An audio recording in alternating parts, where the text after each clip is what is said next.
How many of you have struggled in the past with trying to walk before we even learn how to crawl? I know I have.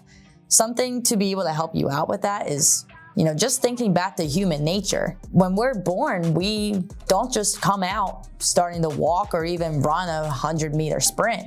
We need to learn how to crawl first. And I think that this is an important lesson that we need to be able to apply into our adolescent and adult lives as well, is that we can't just expect to always get to the outcome. We have to go through the steps and the process and the trials and tribulations that take place in order to get to where we want to be.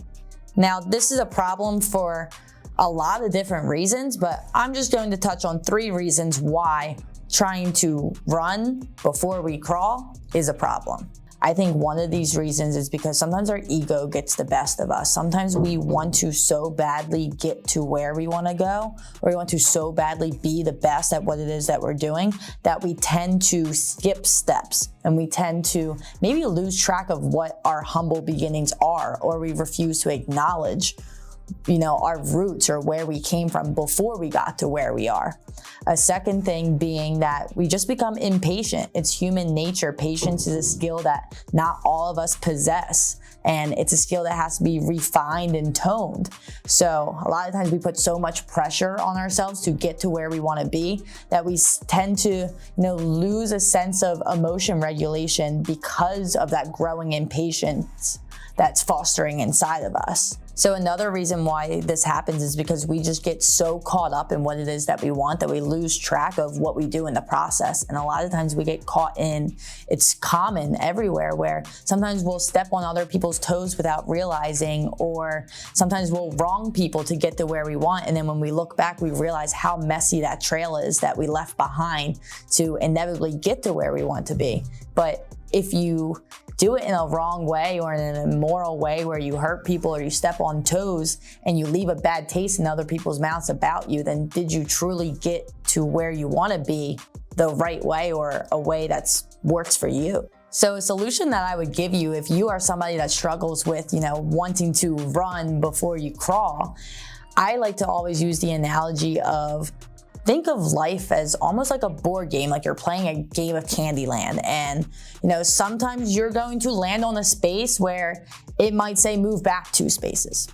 Sometimes you're going to land on a space where it says, hey, jump ahead 3 spaces. And in life, that's kind of how it goes, is sometimes we have to go backwards in order to make forward progress, or sometimes we catch a break and we're able to jump ahead unexpectedly. But at the end of the day, they all lead to the same outcome. You're still at the finish line at the end of the board game. And at the end of life, it doesn't matter exactly how you get there. There's a right and a wrong way, and there's a lot of steps that you take in the process. But at the end of the day, you still make it to that same outcome. Now, this brings me back to the idea of Newton's first law, which is the law of inertia. An object in motion stays in motion. It doesn't matter whether or not you move laterally, backwards, or forward. Inevitably, at some point, you are still moving in some way down the path that is meant for you, or down the path that you are trying to strive for you to inevitably get to the outcome that you're looking for. Finally, one last solution that I would give you if you're struggling with this is, when in doubt, just go back to the basics. For those of you that are athletes now, or maybe have been athletes in the past, or if you coach athletes, it's very, very common where if you are struggling with a skill that's a big picture skill, you want to go back to the basics, go back to your fundamentals. I obviously always gravitate towards baseball or softball. If you're botching a ground ball in the infield when they're getting hit hard to you, go back to glove fundamentals.